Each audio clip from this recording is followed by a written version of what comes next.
Last but not least, Mr. Ahmed Ibrahim, a director and the lead for Data Analytics Tower at PwC Egypt's Technology and Innovation Center, ETIC.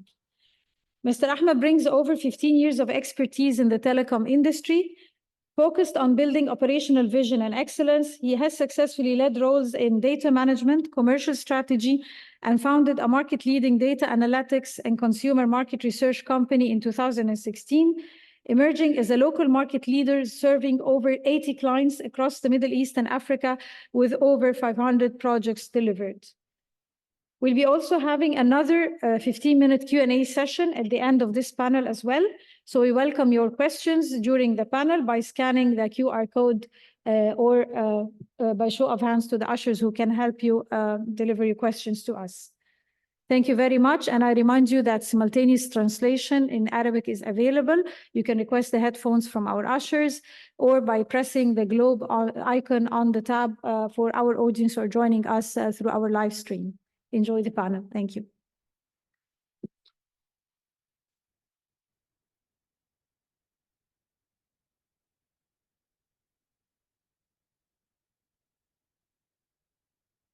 Thank you, Wafa. I think we have a very comprehensive panel today with the presence of the government, the investment and the market leaders, companies, and also the management consultancy. So all the angles of applications of AI in the local market will be hopefully covered in this session.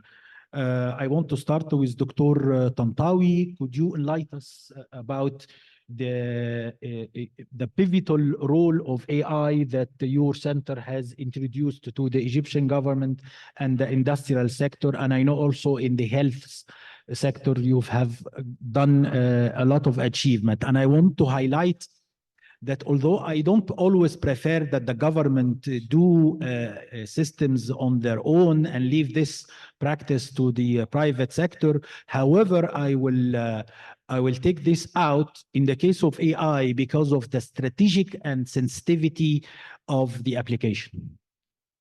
Thank you. Yeah, let me answer this question by saying this. The government in any country is the largest employer, the largest economic entity, the largest everything, right? And it's also the entity that has the largest impact on the nation in general. So governments, I think, should not really, sit back and just do the administrative work and all those kind of things and managing the economy, so to speak, managing, quote unquote, and the, all the, army things and security and all these things. The government has to use technology to improve its operations, internal operations, and also the services and the functions that it's supposed to provide to the nation at large. It usually doesn't do that, okay? I think it has to, especially now that really the acceleration of technology and the adoption of technology has gone way too fast. If it leaves that, the pace, it will be in trouble, and the whole nation will be in trouble, therefore. As far as this center, the center that I'm leading is concerned, it was basically designed to do exactly that mission, which is use technologies or explore the use of modern technologies, especially in the ICT sector, and see how they can be applied to improve government, to improve also the services that the government is supposed to deliver. AI is obviously one of those.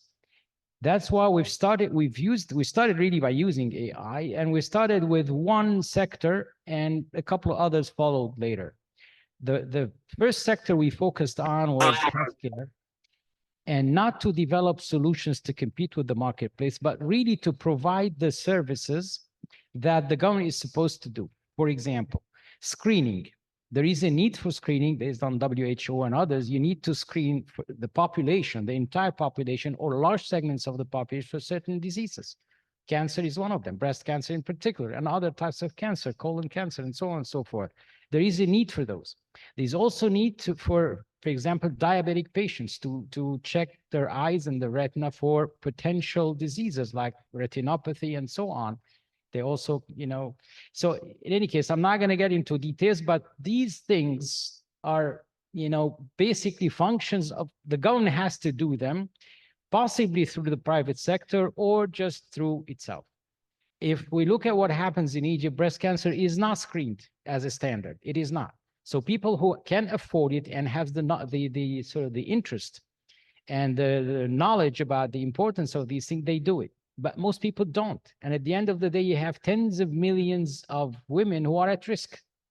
Retinopathy, same thing. There's roughly 15 to 20 million diabetic person in Egypt.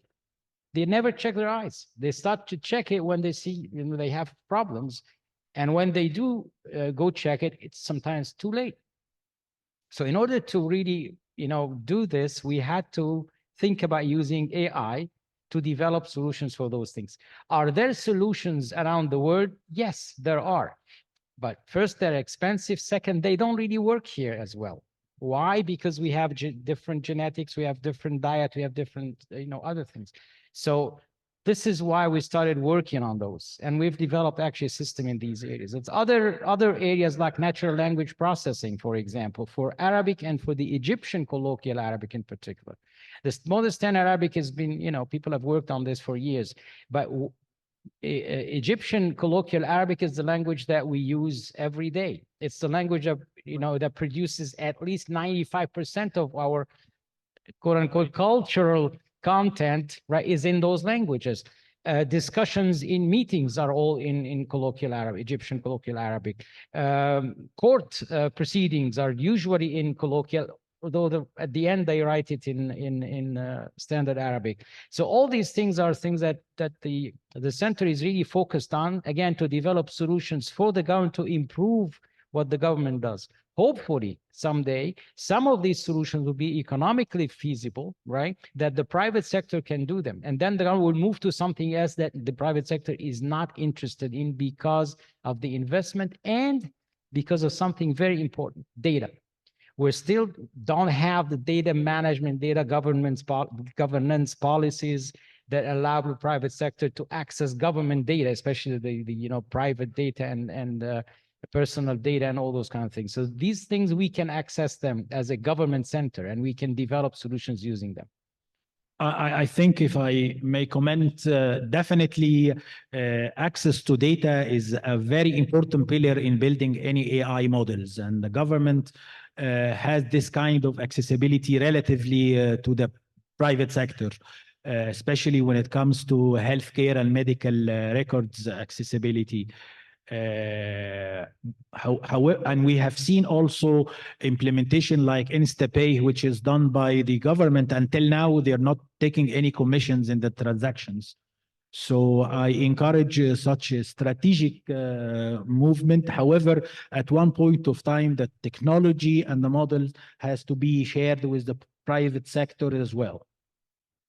Okay, thank you, Dr. Tantawi. Now we move to Dr. Hani Avid Beam, one of pride and joy and the jewel of the crown of all the local AI startups or companies. I would like you to give us a glimpse of the real implementations that you've conducted in the local markets, and also please highlight the challenges and the outcome that came out of these implementations. Well, thank you very much for hosting me at this panel, and thank you for the very kind introduction. We are an AI company primarily focused on vision. Vision meaning like eyesight. So it's more about what the camera can see. So what we do is we detect, track, recognize, and analyze objects. So these objects could be vehicles, could be people, could be any like behavior that you could see. And what we do is we build AI models using deep learning, neural networks, and we apply these models in the field using also like a scalable platform that can scale to large thousands of cameras and so on. So the use cases that would be useful for businesses would be anything that is related to operational efficiency, business efficiency, business intelligence, security, of course, and safety. And we have applications in each and every sector of these fields, and it spans so many markets, whether like oil and gas or banks or like technology parks or smart cities, of course, and any markets, enterprises, of course, manufacturing facilities, and so on. So I'll just stop here and we can. Okay, one of the things I want to ask you, when you do the implementation with a local company, how you convince them that you need to access their data in order to train your models and they have to approve it? And do you do any anonymization to the data? And what are the governing laws in this? Is this the GDPR or the local GDPR, Egyptian form of GDPR? That's an excellent question, and it's a very tough problem that we have. I think GDPR I mean, it's good regulation for computer vision and for AI in general, but I think it's taken out of context a little bit, and it's prohibiting AI advances by limiting access to data sets, and this is a big problem for AI going forward and advancing. And the way we do it is we have, of course, to keep confidentiality of customer data.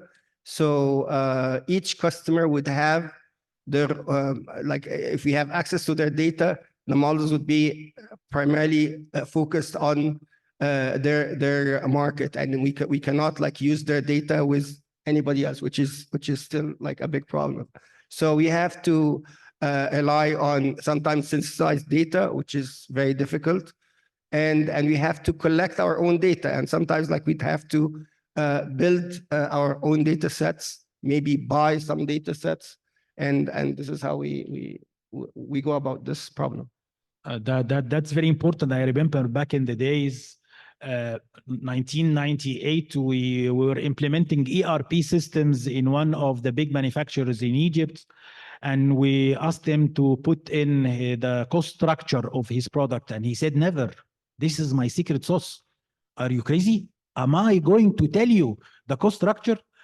And this took us like 2-3 years until he was convinced that ERP must be triggered by the cost structure. I think we'll be facing some of these challenges with the local market, how they can share with us their data sets and the technique of anonymizing.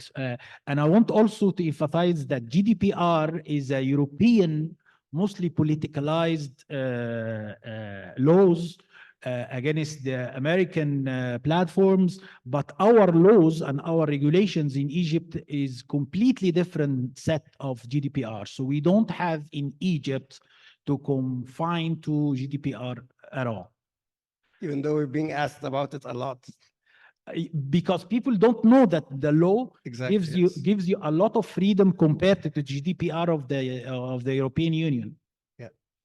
Thank you, Dr. Hani. Now we move to Mr. Mohammed, Pivotal Capital. From the investment point of view, I would like you to share what you have witnessed in terms of impact for your companies that you invested in from the usage of AI and so on. Due to last-minute travel commitment by our Chief Digital Officer at Elevate Capital, placing him today on this important panel. I'm really happy to be back to Ewart Hall after more than 24 years since graduating back in 2002. Quick introduction about what we do in our company and how we apply AI in our business. Nilescan is 70% owned by Bank Misr, Misr Capital, the subsidiary of Bank Misr, investment arm of Bank Misr, and 30% owned by myself and other family members, including Dr. Tariq Muharram, our CEO. Nilescan is currently managed by Elevate Capital. It's one of the oldest and largest healthcare diagnostic platforms in Egypt, established by my late father, Professor Dr. Hazem Muharram back in 1994. We have more than 750 plus professionals and 60 plus branches across Egypt. We were the first to introduce open MRI equipment in Egypt back in 2001. PACS data transfer software in collaboration with Philips back in 2006. New generation PET-CTs in the Egyptian market back in 2015-16 with General Electric and Neosoft. At Nilescan, we have always been a step ahead when it comes to diagnostics. And with the current rise in AI, and particularly in healthcare, and particularly in radiology and lab diagnostic, we have also been ahead in applying that in our facilities. Last year, for example, our doctors and technology teams worked on few pilot projects in AI, including early detection of lung cancer through CT chest, X-ray abnormalities in chest, head and brain MRI. We partnered with Cure AI, the Dialini Tech, an Egyptian company that was recently acquired by Astute Imaging, a US company. We also have in-house projects to build AI models for chest CT and liver MRI by assisting data engineers from Cairo University with anonymized studies and clinical expertise. In radiology, assisted diagnosis is called computer-aided diagnosis.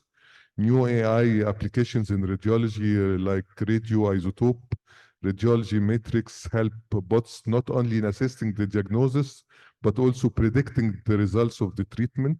For example, a patient after a PET-CT, after one session of chemotherapy, can now tell us if the patient is going to radiotherapy, whether the chemotherapy used is the right one, sparing patients huge financial burdens. This approach is called seragnostics, and we use it at Nilescan and will be generalized to most cancers soon. We also use AI for data mining for patients needing follow-ups and reminding them about it with automated messages. We also are working with AstraZeneca Egypt on a pilot project using old chest CTs from COVID days to check if patients are likely to develop lung cancers instead of bringing patients for checkups. It's a program called Botkin, and it has already been applied in Eastern Europe, and AstraZeneca, in cooperation with the Ministry of Health in Egypt and the private sector, are working on that specific project. In lab testing algorithms, we use them to prompt repeats of certain results that are not logical with patient's history and other test results. We all hear about errors with lab testing with different labs in Egypt, but with this new technology, this spares us a lot of problems and correcting them. I don't want to overwhelm the audience, but since this is a discussion and not a lecture, but I sort of just touching very quickly on what we do with regard to AI in healthcare and our company. Our CEO, Dr. Tariq, always say we are early adapters since my father's time, but early adapters still with caution. There are a lot of consideration regarding AI, especially ethical, cultural, technology investments, and this is I will come to in your next question. Thank you very much. Thank you, Muhammad. If I may explain also, one of the privileges we have in our country is that we're a big nation, which means we generate a lot of data. And we started also the automation long time ago. We have establishment in Egypt, like Egypt Air, like oil and gas, also some of the healthcare. We started the automation, and hence we have ample amount of data that can be leveraged to build AI models, familiar with the culture and the genetics. But are you realizing that you're competing with the government now? Okay, let us go to the consultancy management. I think you are now, as PwC, playing a pivotal role in making the private sector and the government organization you're dealing with understand and put a blueprint or a plan for deploying AI, whether in-house or on the cloud. So I would like you to, what is your intake about this, and what is your, if you've done some success stories with clients to share with our audience? So first, I'm glad to be here. I'm glad and honored to be within the panel with the legend of the industry. So on PwC, you are the Technology Innovation Hub. We have a quote that the horse can kick you. However, alternatively, you can ride it to avoid a long distance on foot. So we consider ourselves as something called client zero. So client zero means that before we make a product for clients or before to start adopt the technology and make it a commercial use, we have to adapt internally. So our main vision on the next period is to upskill every level of our company on Gen AI. So they have the accessibility, they have the knowledge, they have how to use to optimize their performance. The second thing, to have an internal products to utilize it on our efficiency. So on a software efficiency, on an HR efficiency, on operational efficiency, so different projects, a different product. That's main objective is to increase the efficiency of our operation internally. Once we understand how the Gen AI can be utilized to increase the efficiency internally, then we can make it commercial and start understanding the use cases to have it to the client. But this is the main issue, to start having a product for a client and you are not yet know the impact of the technology internally, it will be very tough. So this is our vision, to have it to be a product for the clients. So this is high level what we are doing. But you've witnessed any implementation in the local market? Yes. And we have many products. We have software life cycle implemented by Gen AI. We have a taxation and insurance claiming, all is implemented over Gen AI. But again, we are using it internally. So it's a human-led technology powered. So it's not, we not give the technology now the full empowerment to have all the decision or all the insight, but we are tracking, monitoring, and start utilize it to increase our efficiency. That's quite you're taking it one step at a time in order not to take any risk. Exactly. And this is, by the way, a good strategy. We all understand that once the model of AI is developed, it becomes a black box. It becomes unclear to us, to our human brain, how it works. But we trust it because we have tested so many times, and it always gives us good results. So when it comes to implementing AI in sensitive areas, we have to reach accuracy like 99.9, and also keep the human element in the cycle in order to make sure that no hallucination happens, no possible mistakes that can jeopardize. But this should not be stopping all the newcomers to the AI or the private sector, the business people, from using it right now. Right now, it is safe to a great extent, safer than many applications we use in our life, and it impacts the ROI and it impacts the productivity of the people. Can I ask this to each one of you? to give us an example, an economical example of using AI model, whether on-prem or on cloud, Gen or LLM or a normal one that has directly impacted the financials or the economy of one of your partners or your clients? Yes. Okay. As I mentioned, we use AI for health applications, for agriculture tracking and estimation of for example, Egypt's product of production of wheat or rice or any of these things. These are good things for the economy. So you know how much you need to buy, whether you can sell as much as you sold last year, whether you need to put some constraints and so on and so forth. This is the decision-making thing in the government. But in terms of healthcare, obviously you cannot attach price to a person's life or a person's sight or a person's, heart conditions or what have you. But it is important also to mention that all these things, in addition to saving lives and all that, of course, it has an economic impact as well. We're still scratching the surface as far as the government is concerned.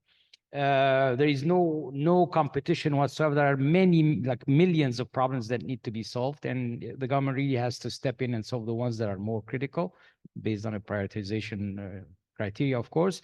But it's open, and the impact is really huge. It is huge. As I mentioned, in a couple of cases, hundreds of millions of pounds have been saved, if not more, and hopefully we'll do more. We're still young.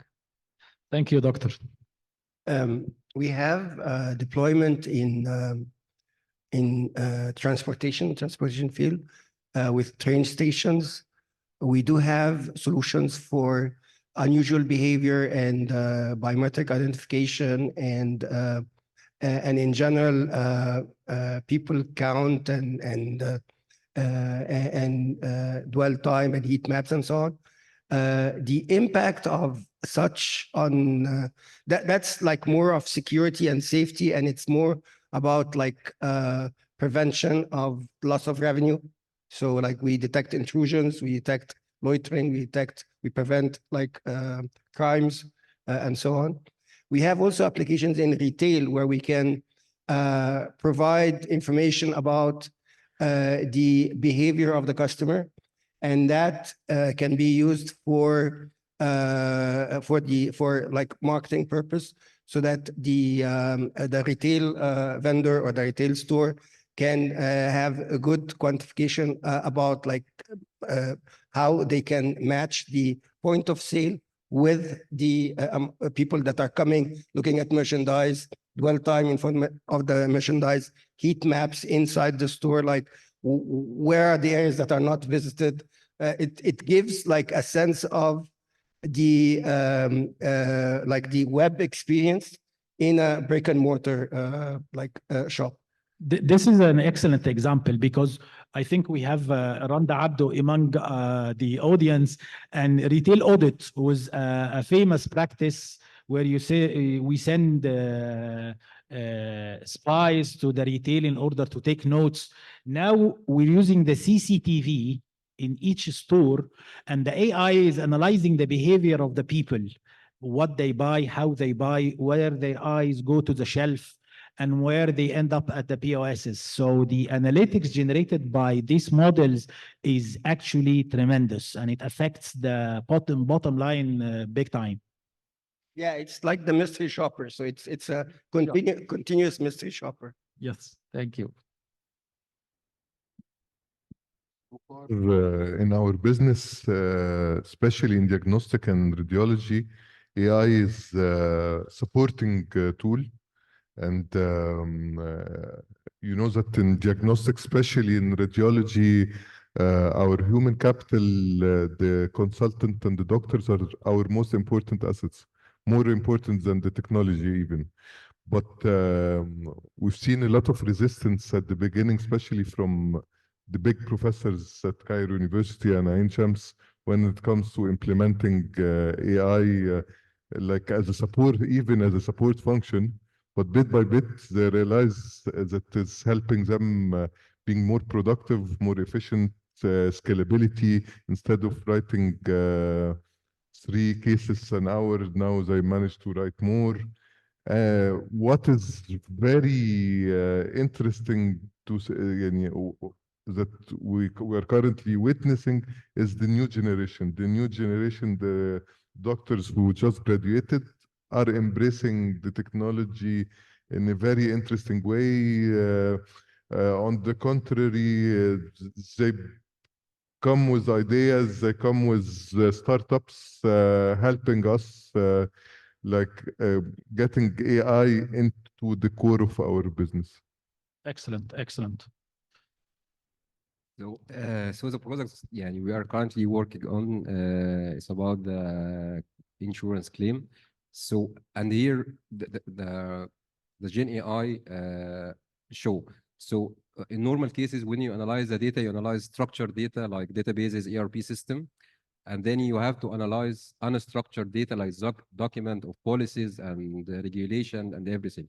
So we have combined all these data sources. We have structured data, unstructured data, and over this something called knowledge graph, and using Gen AI, so you can have one solution to be able to make a conversation with structured, unstructured knowledge graph data. And this gives us a very good performance on responding to a claim, insurance claim, in no time, because you don't have to analyze a different source system on a different platform like ERP system and policies on PDF or unstructured data. So this is one of the main products that we are working on, and it shows that enhance of efficiency by around 60 to 70% of the response of the claim of the insurance.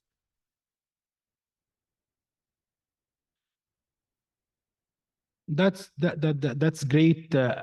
Actually, if we look at the search volume on Google's worldwide for the term AI, you will see it flat all through the years until it came the year 2023, and then it started to jump exponentially.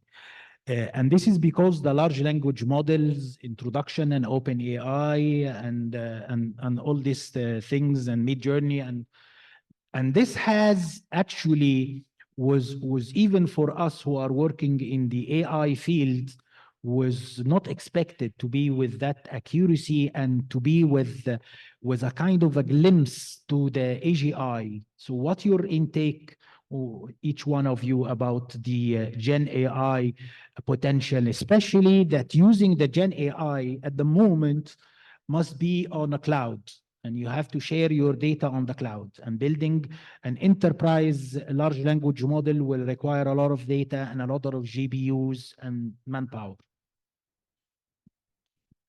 Tough question, because you're asking us to think of, to see the future, really look into the future. But I guess if I can use my age as an asset here, I've witnessed the internet when it started. Actually, the whole connections of 3 large computers together. And at that time, it was really a toy. It was a nice thing to have, right? You can send a file to somebody and you're happy that he receives it and so on and so forth. This was like a cool stuff. Then the internet, came out, and World Wide Web. Wow, that's fantastic. You click on something, you go to another, piece of information and so on. It was great. That, it took a few years until the time came where it became profitable, when it became business, right? When, like you could do commerce on the internet, you could make money on the internet, you could do advertising, marketing, and so on and so forth. I think it's not going to take years, but I think we're still at really very early stages of, Gen AI and LLM and all these things. You say they're precise. From my perspective, they're not really very precise in the things that matter, in the things that can generate money. In writing an article or summarizing something, maybe yes, but that's little thing. In order for it to be really, really useful, there is still work to be done. Technically, there are at least ideas of what we need to do to make it a lot better. And us and others, of course, many others are really experimenting with ideas on how to make things really more precise and to the point. Will we reach good results? Yes, we're starting to see good results. And I expect that maybe within, a couple of years, it will become much, much better than what it is today. It will not be like a chatting thing. It won't be. It will really be a business tool. you know, as I said, 2 years, it could be 3, it could be 1, it could be 5, I don't know, but it will happen for sure. And the first steps have been taken already. Thank you, Dr. Hani. Yeah, I think definitely Gen AI is a great tool, and it's an amazing tool to use, and we've used it a lot in just asking it to like write code for a standard profile and things like that. The ethical question is, where are they getting this code from? Because I mean, somebody must have written this code before, and they are I don't know, they might be stealing the code. But in general, like going forward, I see Gen AI as a great tool for customer support. I mean, from our perspective, from a computer vision perspective, it can be trained to answer like customer questions, configuration questions in the field, customer questions in the field about how to deploy. Also, like after deployment, if the customer have questions, this could be a great tool for addressing questions and also like saving a lot of the customer support expenses. Okay, thank you, Dr. Hani. I think now we move to the question and answer. I should be reading it from. Oh my God.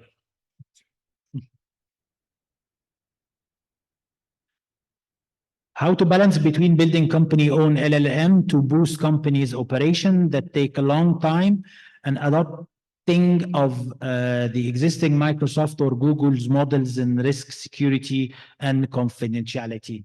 I think we've answered this. If anyone would like to comment. I have a comment on this one because we have to use the cloud providers. Yes, we have to be very responsible and on a secure and private instance, but to start building from scratch or building on foundation model of LLM and start to fine tune to reach the accuracy and the efficiency of the current LLM model of Microsoft or Google, it will take time. So we need to start use, but sure to be responsible on a private instance and everything, and have all the governance of the data. But this shouldn't stop us to use. And this is a problem. You can't stop use the cloud because you are afraid from the privacy and the governance. Start use on not on a confidential data, but you have to start utilize. If I may say, we have a battle already existing for the last 5 years on-prem or on cloud. And I personally vote for on cloud. The kind of security that we can get from the cloud is definitely next to none when compared to any data center available in Egypt. But we cannot neglect that it's somewhere else and we don't know who has access to. Anyway, what could be suggested product and solution that can help microfinance financial solution increase their ROI and mitigate their costs during the inflation time under strict regulations, whether technical or financial solution or a product? Yeah, again, the Gen AI potential, I don't believe that we didn't know yet. Yeah, this is something that we are trying to generate new ideas and new business and new use cases. So if we restrict ourselves with the current use cases in mind and the current software and the current solution on the market and how we utilize Gen AI to start generating this solution and generating these use cases, this is not Gen AI. Gen AI is something that we didn't know yet what we will generate from it. So on financial sector, on insurance, I believe by start using the Gen AI and start having use cases and start listening to the client and using the business use cases, we will start to generate ideas. But currently, any idea will be on mind. It will be reflecting the normal ideas and the normal state of the current solution. Well, yeah, this is my. I think the credit scoring is doing very well in Egypt. As I know a lot of players are using AI models for credit scoring for consumer finance and micro loans and this kind of things. And I think it helps a lot and it increases the ROI for the bad debts and for the late collection. Doctor, you would like to give a take for that? Yeah, I was going to say something really general. I view AI as a new tool, okay, an improved tool, like a new musical instrument or a new like screwdriver type thing.